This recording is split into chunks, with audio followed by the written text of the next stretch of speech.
Donc nous allons revoir ensemble comment lire des coordonnées sur un parallélépipède rectangle et comment placer des points sur un parallélépipède rectangle.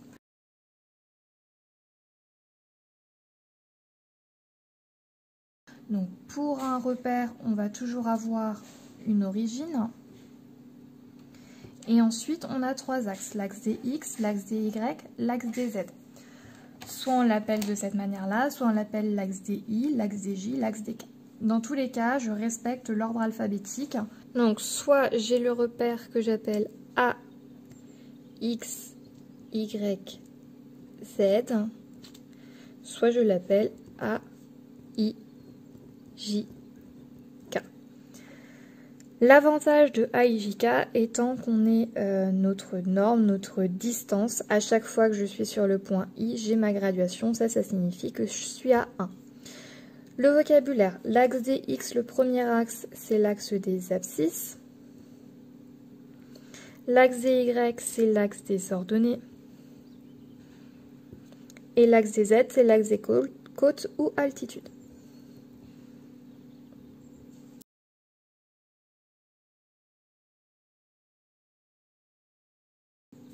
Nous allons commencer par lire les coordonnées des points A, B, E et G.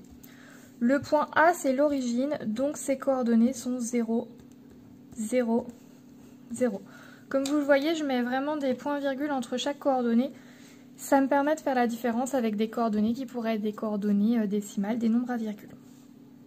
Le point B, il est porté seulement sur l'axe des abscisses, donc son ordonnée et son altitude vont être égales à 0. Maintenant, je regarde de combien je me décale de l'origine.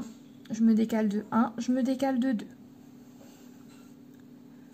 Le point E est porté seulement sur l'axe des altitudes. Donc, son abscisse et son ordonnée seront égales à 0. Et par rapport au point K, je suis montée de 4 carreaux. Enfin, le point G, lui, est porté par les trois axes. Il se déplace sur les trois axes. Ici, il se déplace de 2 sur l'axe des X. Ensuite, alors je peux me déplacer soit sur cet axe-là, soit sur celui-là. Mais je préfère faire sur celui-là.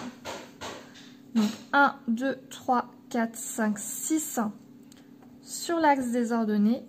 Et enfin, sur l'axe des altitudes, je monte de 4 carreaux.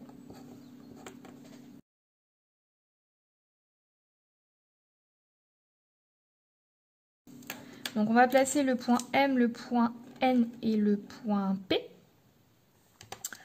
Le point M, il a une abscisse et une altitude qui sont égales à 0.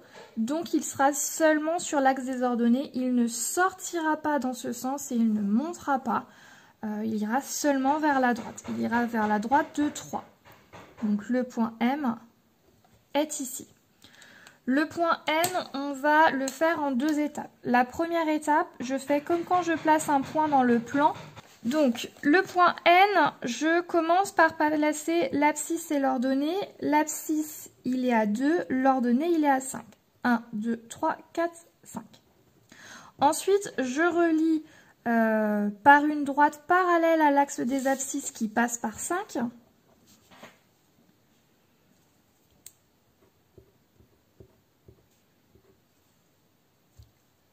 Et par une droite parallèle à l'axe des ordonnées qui passe par 2.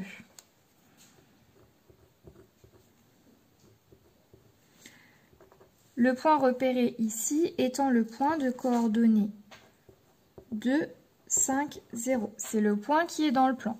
Maintenant, je veux une altitude de 4. Donc, je vais tracer une droite parallèle à l'axe des altitudes, mais qui passe par mon point de coordonnées 2, 5, 0. Et je vais compter 4 graduations. 1, 2, 3 et 4. Donc là, j'ai mon point N. Le point N va se trouver ici sur le segment FG, puisque il fait partie de la face BCGF. Maintenant, attention, le point N et le point M ne sont pas qu'à 2 graduations d'écart. Là, ça fait vraiment illusion d'optique. Il faut essayer de se repérer sur un parallélépipède rectangle pour voir la différence. Si j'en avais un ici... Hop. Donc là, si je prends mon point M se trouve par ici, mon point N, lui, est par ici. Donc on voit que ils ne sont pas du tout sur la même ligne par rapport à ma face BCGF. Il nous reste maintenant le point P à placer. Le point P, donc là encore je commence, je place les coordonnées 0 et 2 qui correspondent à l'abscisse et l'ordonnée. 0, 2, donc le point dans le plan est ici et je vais monter de 3 en altitude. Et je me retrouve ici pour le point P. Donc si je reprends la boîte de tout à l'heure, le point P ne se trouve pas sur la face du dessus, le point P se retrouve quelque part par ici.